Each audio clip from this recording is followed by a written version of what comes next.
What is up, my Yu-Gi Bros? I'm your host, the one, the only, the RJB0. Welcome to Yu-Gi-Oh! And I just got out of bed casual. I stayed up way too late last night because yesterday was the last day of finals week for me, and I just woke up to a text that the ban list is out, so I would like to discuss it since I haven't done a discussion in frickin' ages, and this is a good thing to discuss because there are a lot of cool things I want to talk about with this list. This list is actually really game-changing, and I'm kind of excited for it. So let's start off with the forbidden cards on this list. We start off with Snatch Steal being forbidden, and I'm not really surprised. Snatch Steal is a dumb card. It shouldn't have been unlimited in the first place, or it shouldn't have been limited from forbidden in the first place. It was just like too much of a power card, and especially given that it's searchable via things like Hidden Armory, it was just a bad idea. And then all of the Dragon Rulers, and I mean the big Dragon Rulers. Now that's an interesting play. I suspect that it has to do with the Galaxy Eyes Dark Matter Dragon, or whatever it's called. The one that you can send 3 dragons from your deck to the grave to make your opponent banish 3 monsters from your deck, or from their deck. So you can send Dragon Rulers to the grave to banish cards from your opponent, and then it makes sense. It hurts a little bit for Mermails, but I get it. It also means that to make my Dragon Ruler Mirror Match decks, it's going to be a lot cheaper. Let's move on to limited cards. We start with Sinister Serpent.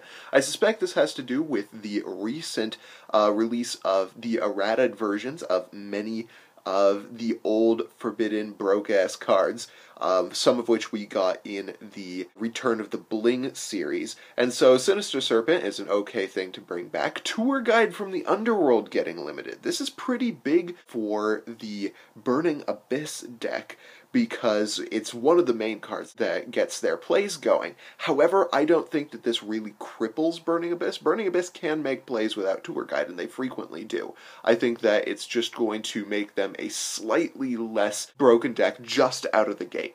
They'll have a better grind game than other decks still, but I think in the beginning they'll just be a little slower than they used to be without 3 Tour Guide. Then Dragon Ravine comes back, everybody who was complaining about Dragoonities being dead for ages is now really happy because all the Dragon Rulers are gone and Dragon Ravine is back. I really would have been happy with, not getting Dark Matter Dragon and keeping the Dragon Rulers and never having to see Dragon Ravine again, because, once again, I am not a fan of Dragoonity. It's the most boring deck on the face of the planet, but I digress. Let's move on to the next thing, which is Preparation of Rites. Now, you'll see later in this list that Konami just really wanted to slow down Neckloths a lot, which is understandable considering how much they've changed the game since they came out. They've sped up the game a whole lot just on their own. It was a fairly quick game before, but once Neckloths came into the sphere of the meta, they really sped up the game to the point where it was just like,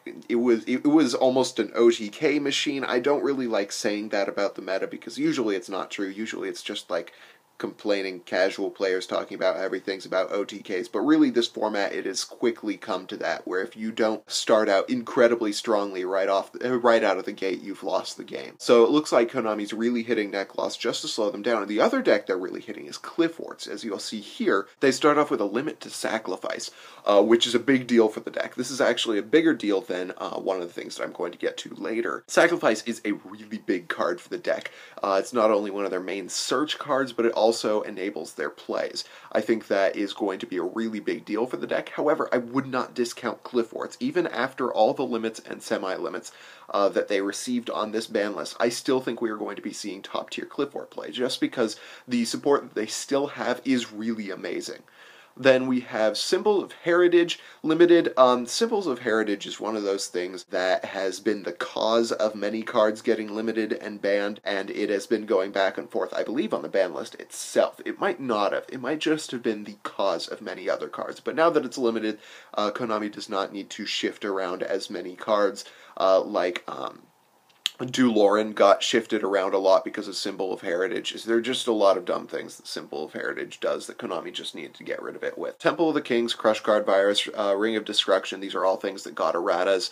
And then Skill Drain and Vanity's Emptiness. Hitting those floodgates is huge because now we're going to be seeing a lot of bigger, more complex, combo-based kind of aggro decks that are going to do really well. Skill Drain and Emptiness were kind of the counter to the speed that Necklaws and Burning Abyss added to the game. Skill Drain and Emptiness slowed down the game a little bit. The problem is, with all the decks that are really fast that could use both Vanity's Emptiness and Skill Drain, they actually helped the faster, more aggro-based decks in the meta than they did the more Tier 2, Tier 3 decks. So for casual players, this is actually a really big win. Even though a lot of casual players talk about these cards being good for the game since they slow down other decks, with the big slowdown of the meta that occurred in this ban list, I would say that Skill Drain and Emptiness coming down to 1 is actually really good for the diversity of the format. I once again wouldn't say that this totally discounts Clifforts. Clifforts do still have Reclifort, which is still an amazing card,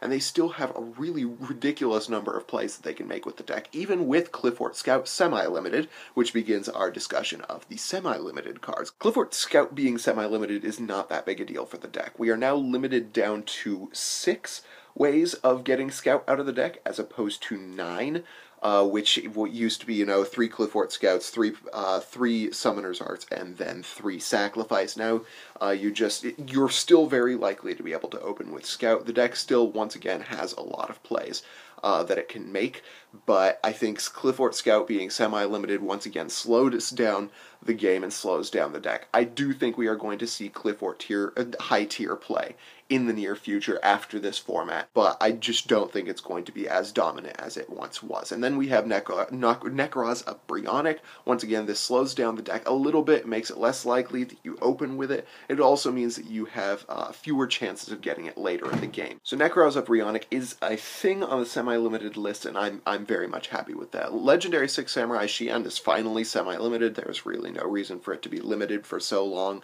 Charge of the Light Brigade semi-limited is interesting, particularly since they've banned the Dragon Rulers. Ruler Sworn has become a much less powerful deck, and so Charge of the Light Brigade coming back isn't going to have a huge effect because Light Sworns on their own are not a good deck in the slightest.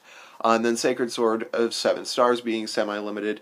With the Dragon Rulers gone, this is not going to have any effect on the meta for the most part. And then Unlimited, this is another interesting place. Brotherhood of the Fire Fist Spirit has been unlimited. I actually suspect that we are going to see some 3-axis play, since it's a really fast-paced aggro deck, and Vanity's Emptiness and Skill Drain are now limited, which makes it much more difficult to stop the big aggro plays that it can make. However, it also won't have nearly as much power due to the incredible numbers of floaters in this game, and Brotherhood of the Fire Fist Bear still not being the most amazing card in the game. But Brotherhood of the Fire Fist Bear can still put in work, and especially with 3 Spirit, 3-axis Fire Fist does have a chance in the meta right now.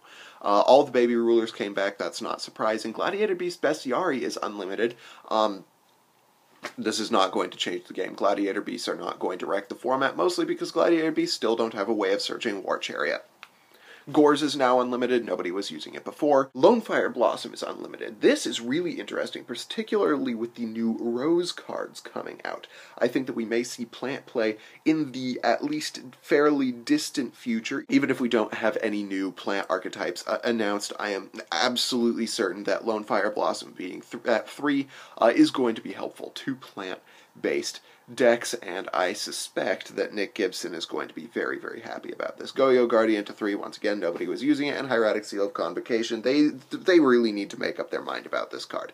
So, so that is the list itself. I want to go into a little bit of discussion of what happened with this list. So once again, Cliffort's Nekroz and Burning Abyss have been slowed down significantly on this list. Since Burning Abyss had Tour Guide hit to 1, Nekroz had Preparation of Rites hit to 1 and Brionic to 2. Clifforts lost 3 scouts essentially in the 2 sacrifices that they lost and the semi-limited scout.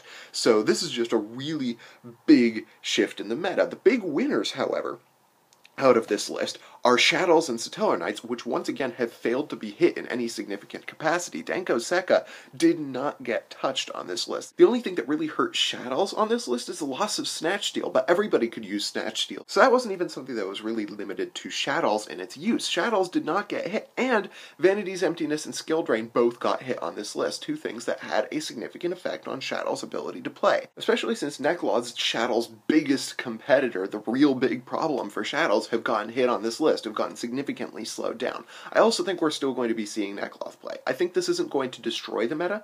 I think this is going to widen the meta significantly. But yes, Shadows were big winners on this list, and so were Satoa Knights. Satoa Knights are kind of the constant tier 2 deck that we're always going to be seeing play in the top tier, because it's just a super solid deck. And even with Emptiness being hit, which is arguably a problem for this deck since it is a control-based deck, and it really needs to be able to slow down the pace of the game so that it can get that removal in and it can control the pace of the deck.